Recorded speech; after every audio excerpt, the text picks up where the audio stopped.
পানি ইয়ার ফলে ফ্যাক। তো যাই হোক, আমি যেখানে দাঁড়িয়ে আছি আপনারা দেখতে পাচ্ছেন, এটা হচ্ছে আমাদের এই 2 নং উজিরপুর ইউনিয়ন মিয়াবাজার এরিয়াতে। এই ঘরগুলা সরকারি ভাবে করে দেওয়া হয়েছে, যে আমাদের এই এলাকার চেয়ারম্যান সহ অনেকজন এই ঘরগুলোর সাথে জড়িত ছিলেন। তো জড়িত থাকার কারণে এই ঘরগুলোতে ভরাট করার জন্য আমরা অনেকবার বলেছি, ভরাট না করে এগুলো আমরা এই ক্ষেতের মধ্যখানে করে দিয়েছে। বর্তমানে এগুলোর ভিতরে পানি দেখতে পাচ্ছেন, গত থেকে কতটুকু পর্যন্ত পানি, এই যে দেখেন। আর এখানে একটু করেন, আর আমি নামছিলাম একটু আগে, নামার পরে আমার হাঁটুর উপরে পর্যন্ত পানি, কোমর পর্যন্ত পানি উঠে গেছে। আর ওনারা পানিগুলা ঘরের ভিতর থেকে বাইরে এই বল দিয়ে বা কোনো কিছু দিয়ে ফেলতেছে, আমি দেখলাম।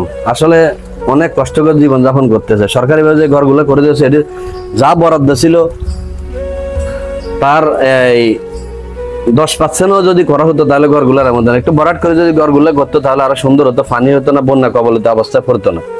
আর এগুলো অনেকে আপনারা চিনেন, এটা হচ্ছে কুমিল্লা 14 গ্রাম মিয়াবাজার 2 নং উজিরপুর ইউনিয়ন পূর্ব বেলগড়। আসলে ওরা খুব কষ্টে জীবনযাপন করতেছে। আমি আসলে একটু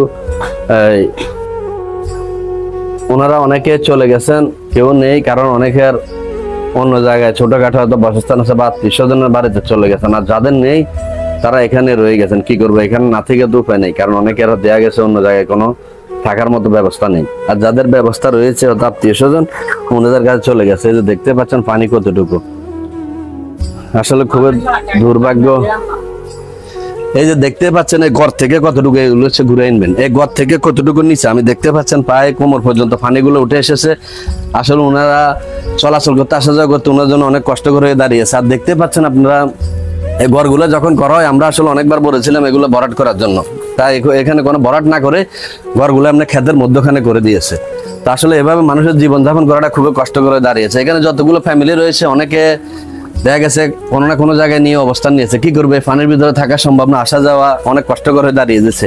এই যে দেখতে পাচ্ছেন কতটুকু পানি, যা হোক ভরাট করছে, হালকা একটু করে করা হয়েছে, এতটুকু কোনো মানুষ চলাচল করা যায় না। কারণ আমি অনেক কষ্ট করে এসেছি বাড়ি থেকে, কারণ এতটুকু পানিতে আমি আসলে বিগত দিনে নামি নেই। তো আজকে হঠাৎ করে আসলাম ওনাদের দেখে। আমি এখানে যখন আসার পরে এই ঘরগুলো দেখার পর আমার কাছে খুব খারাপ লাগছে। আমি বলি না, ওনাদের নিয়ে একটা ভিডিও করি।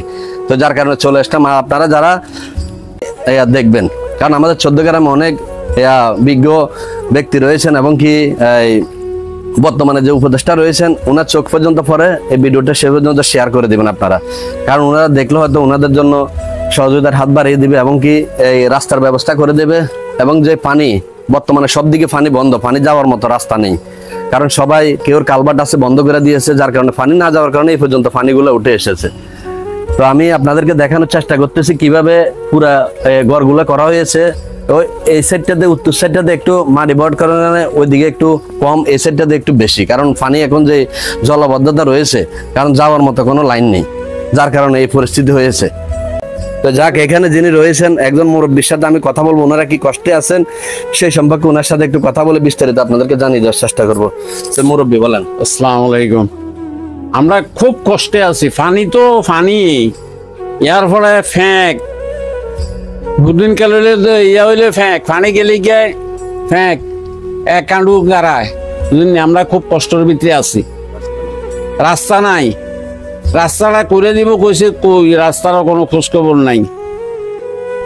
খুব অসুবিধাতে আছি আমরা, খুব অসুবিধা। বাজার সতেই আনতাম পারি না, টেয়া জোগাড় করলেও খরচ করিয়া খাইতাম পারি না, টেয়া তো নাই, অবস্থা কাম কামাই কিচ্ছু করতাম পারি না, খুব অসুবিধাতে আছি।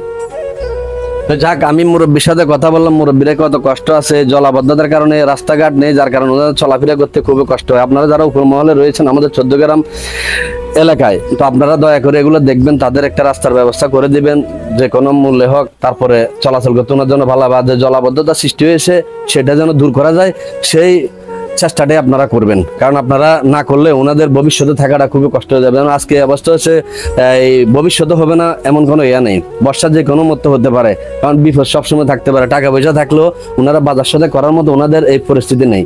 কারণ বর্তমানে যে পরিস্থিতি আপনারা দেখতে পাচ্ছেন, আমি কিভাবে দেখালাম পানিগুলো, দেখেন এভাবে কি যাওয়া সম্ভব? এভাবে যাওয়া কিছুতেই সম্ভব না। তো কে কোথা থেকে ভিডিওটা দেখছেন অবশ্যই কমেন্ট করে জানাবেন। আর আমার পেজটিতে যারা ফলো দিন অবশ্যই ফলো দিয়ে দিবেন, আর ভিডিওটা বেশি করে শেয়ার করবেন যাতে উপর মহল পর্যন্ত পৌঁছে। তো ধন্যবাদ, সবাই ভালো থাকবেন, আবার দেখা হবে পরের ভিডিওতে। আসসালামু আলাইকুম ওয়া রাহমাতুল্লাহি ওয়া বারাকাতুহু।